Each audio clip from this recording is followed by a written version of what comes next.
विधानसभा निवडणुकांचे निकाल आलेले आहेत। मुख्यमंत्री आणि उपमुख्यमंत्री हे आघाडीवर आहेत। केवळ आपण बघतोय कोपरी पाचपाखाडीमधून एकनाथ शिंदेंनी आघाडी घेतलेली आहे, तर नागपूर दक्षिण पश्चिम मधून फडणवीसही आघाडीवर आहेत।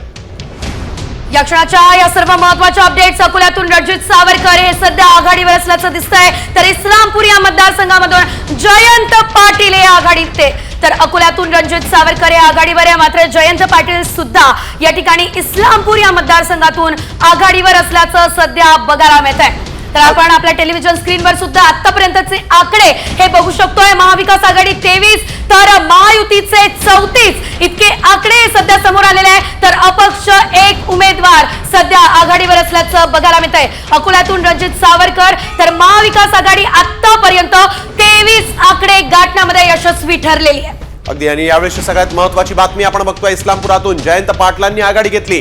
राष्ट्रवादी शरद पवार गटाकडून त्यांनी निवडणूक लढवली होती आणि आता मात्र जयंत पाटील